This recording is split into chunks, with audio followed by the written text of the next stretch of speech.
My name is Elena. I'm 32 years old. I was standing at the kitchen counter chopping vegetables when my phone buzzed against the tile. I almost didn't answer it. It was an unknown number, and I had dinner to finish. But something made me pick it up. The voice on the other end was calm, clinical, the way hospital voices always are when they're delivering news that will break you. Mrs. Elena Carr, your husband was involved in a severe accident on Route 9. He's been brought in unconscious. You need to come to Mercy General right away. I remember setting the knife down very carefully. I remember the sound of footsteps behind me. And I remember turning around to see my husband standing in the kitchen doorway, still wearing his jacket from work, holding a paper bag of groceries, looking at me with concern in his eyes. "Hey," he said softly. "You okay? You look pale." I stood there holding the phone to my ear, listening to the voice repeat my name, and I looked at my husband's face. And I had absolutely no idea what to say. Before I tell you everything that happened, I want you to stay with me through this because the truth took me weeks to find, and it nearly cost me everything. If this story sounds impossible, I understand. I thought the same thing. I thought I was losing my mind. I want you to know that I wasn't. My husband and I had been married for 4 years. We met through mutual friends, fell in love over bad takeout and long conversations, and built something quiet and real together. He worked in commercial real estate, which meant some travel, some long hours, but nothing extreme. We had a routine. Morning coffee together. Dinner when he was home, weekends that belonged only to us. I was the kind of woman who paid attention to the person she loved. I knew the way he moved through a room. I knew the sound of his laugh before I heard the punchline. I knew him. Or I thought I did. He had never once mentioned that he had a brother. When I hung up the phone that evening, I told him what the hospital had said. He frowned and took the phone from my hand, looking at the unknown number. "That's strange," he said. "Probably a misdial. Or some kind of scam." He seemed genuinely puzzled, not defensive, just thoughtful. He set the groceries down and put both hands on my shoulders. "Do you want to drive over and check? Just to put your mind at ease." His voice was steady, warm, safe. I said yes, and he said he would stay home and keep dinner warm, and I should call him the moment I knew anything.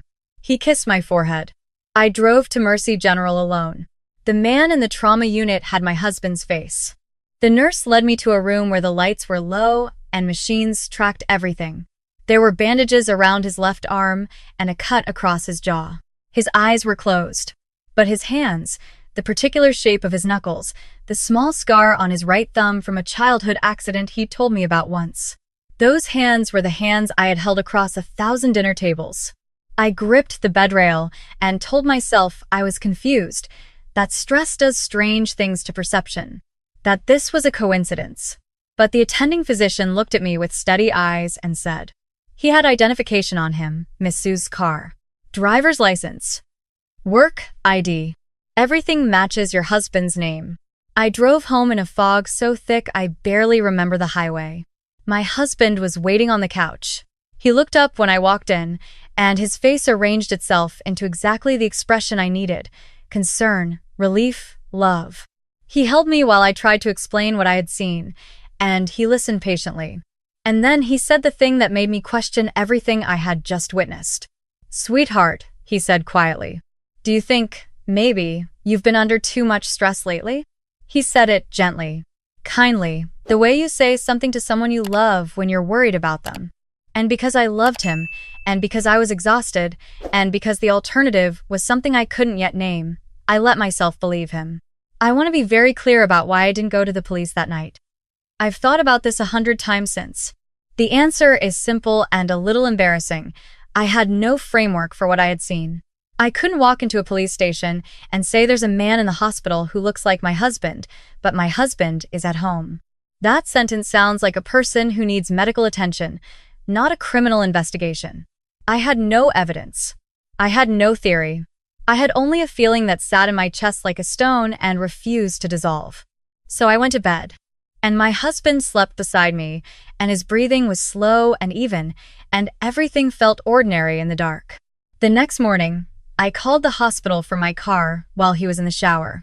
The man in the trauma unit was still unconscious. They were running tests. They had contacted next of kin through his identification, which listed me as emergency contact. I asked if there was anything else on him, any other identification, anything unusual. The nurse paused and said there was a second phone, a cheap prepaid one, in his jacket pocket. It was locked. They had set it aside with his belongings. I told myself it meant nothing. People have second phones. It doesn't mean anything. I went to work. I came home. We had dinner. We watched television. He asked about my day with the exact right amount of interest. He remembered that I had a difficult meeting on Tuesday and asked how it went. He knew the name of my closest colleague and the parking situation at my office building and the fact that I cannot stand the smell of cilantro. He knew everything. He was perfect. And that, eventually, was what started to unsettle me. Over the following days, I began to notice things I couldn't immediately name, small hesitations before answering questions that should have been automatic. A moment's pause when I mentioned a restaurant we used to go to in our first year of marriage, as though he were searching for a memory rather than accessing one. He laughed at the right moments, but slightly too late, the way someone laughs when they're translating a joke from another language. Once, he reached for the coffee mugs and opened the wrong cabinet, the one where I keep baking supplies, and then corrected himself smoothly. He had opened that same coffee cabinet every morning for 4 years. I told myself I was looking for problems. I told myself grief and confusion were warping my perception. I went back to the hospital twice more that week, both times during my lunch break, both times without telling him. The man in the bed looked more like my husband each time I visited because the swelling in his face was going down. On my third visit, his eyes were open. He looked at me, and his expression broke into something I can only describe as desperate relief. He tried to speak and couldn't, not yet, but he reached for my hand and held it with a grip that was slightly too tight, the grip of someone who has been afraid for a long time. A nurse gently moved me back. She said he was still in early recovery and couldn't have extended visits. But in the 2 seconds before she did, he managed to say 2 words. Just 2. Be careful. I walked to my car and sat in the parking garage for 40 minutes. I thought about calling the police. I genuinely did. But I kept circling back to the same problem. What would I say? There was a man in the hospital who looked like my husband and had my husband's ID. And there was a man in my house who also looked like my husband and had 4 years of shared memories. Going to the police meant choosing one of them as the real one, and I had no proof.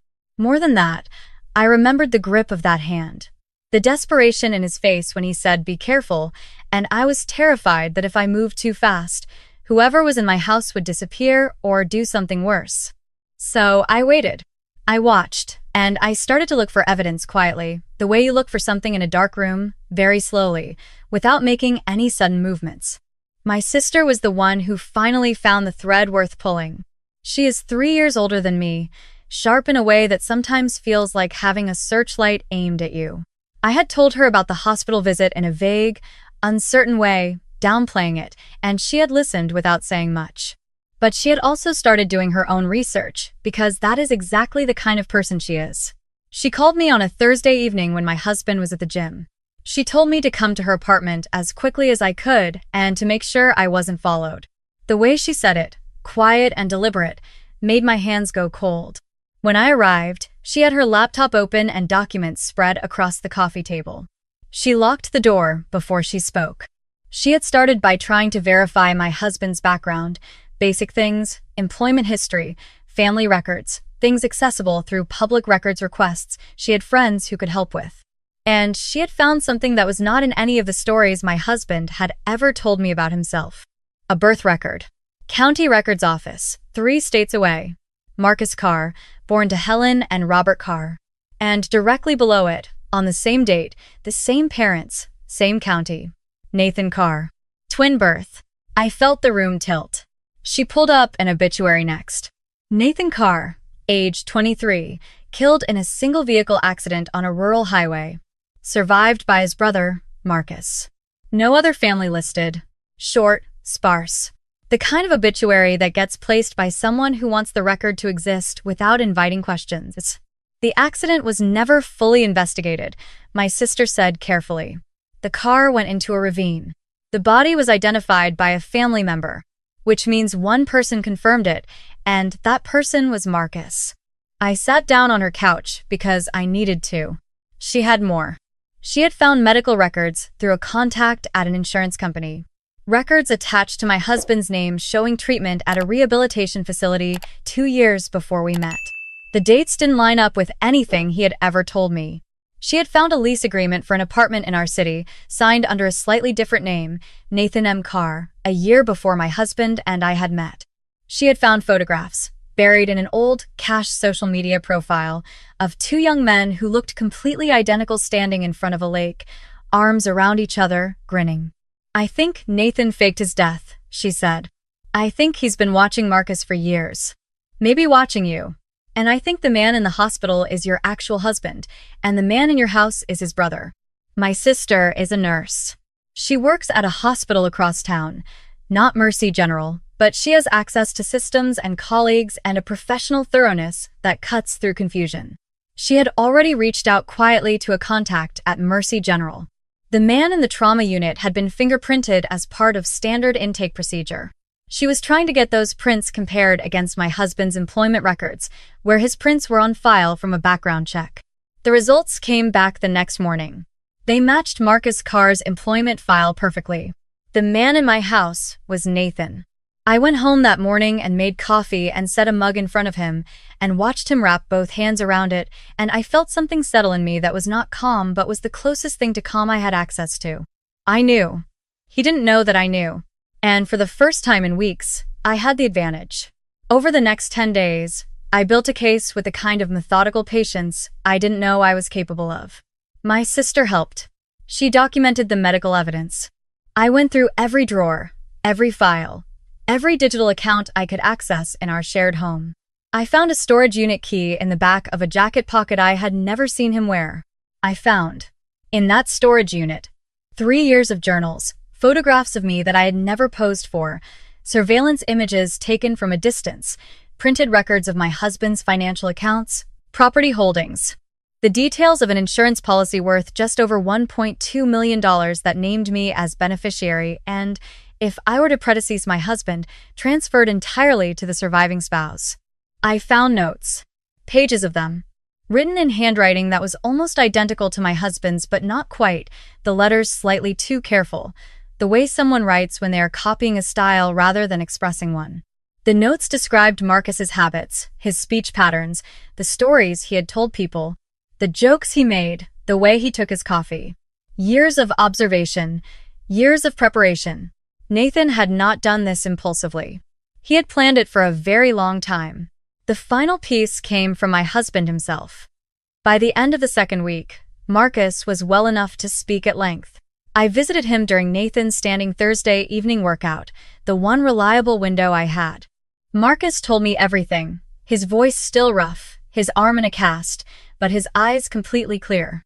He told me that Nathan had reached out to him 8 months ago after years of silence, that they had met for coffee twice and it seemed like a genuine reconciliation, that Marcus had shared things during those meetings, family stories, personal details, things only a brother would think to ask about.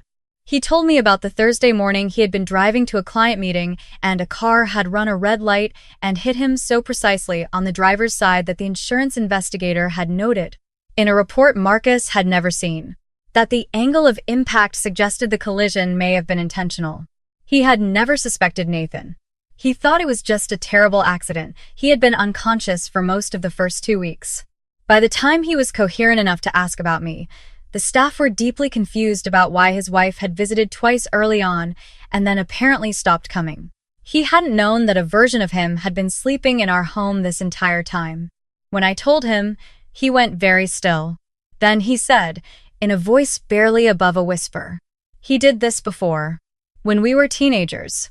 He took my identity for 3 months after our parents separated. Transferred to my school.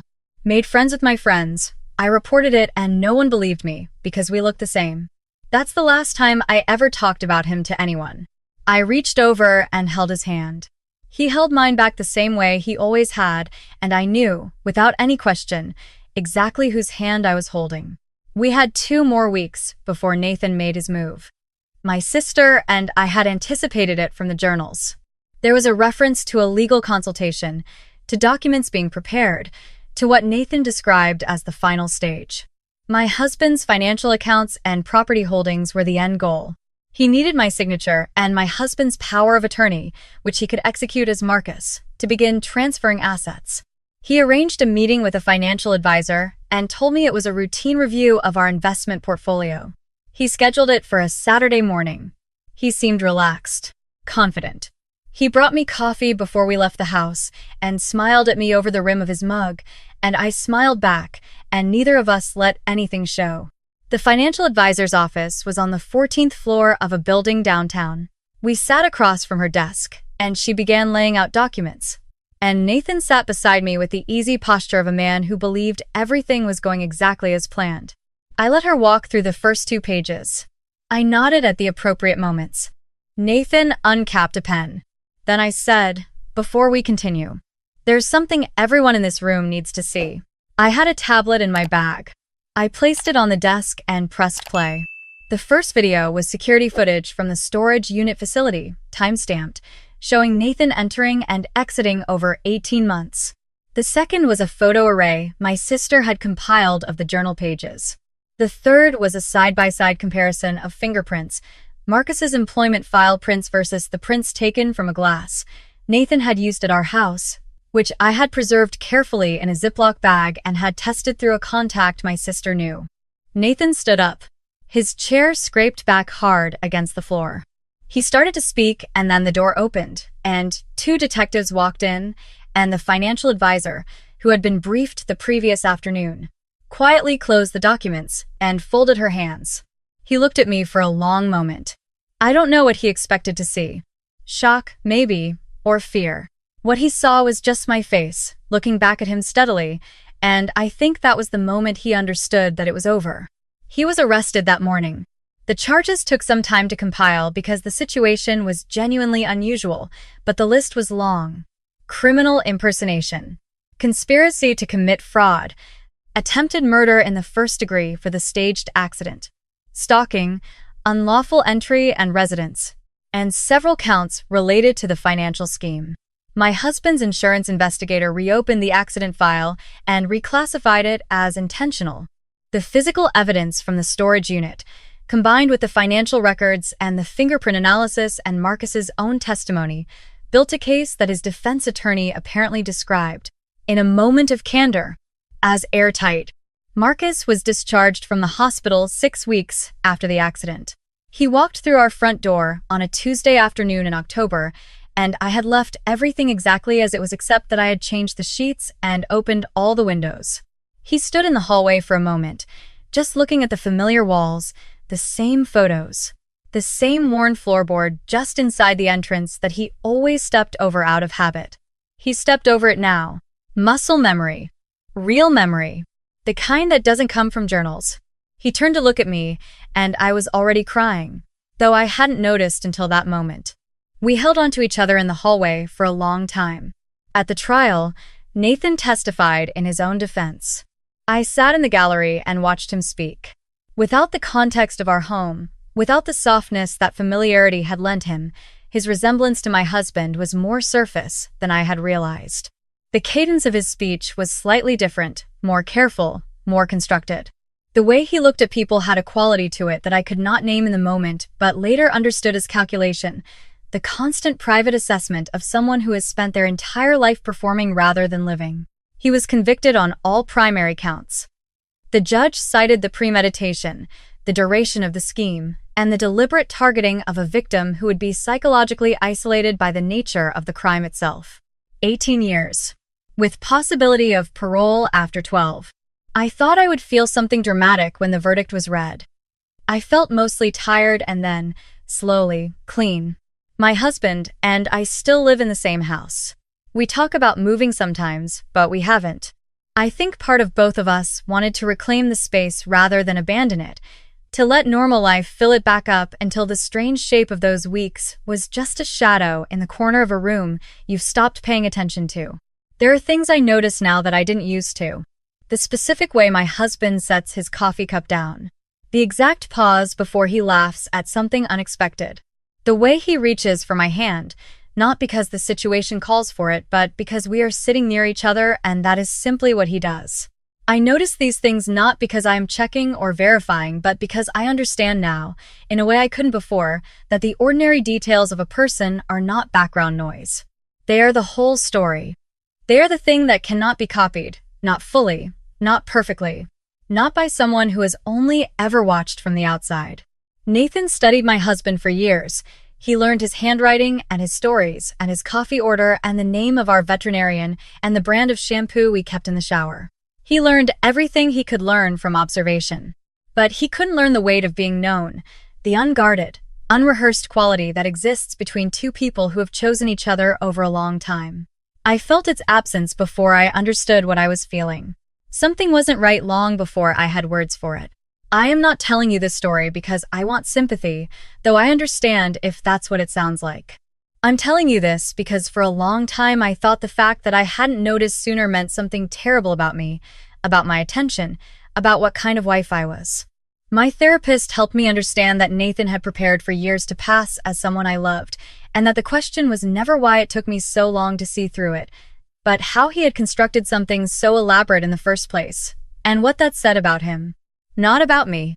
Marcus said something to me once, a few months after everything was finished. We were sitting on the back porch in the early evening, and he was quiet for a long time, and then he said, I used to feel guilty that I'd cut him off. After the thing in high school, I always wondered if I'd done the right thing. He turned his coffee mug in his hands. I don't wonder anymore. I didn't say anything.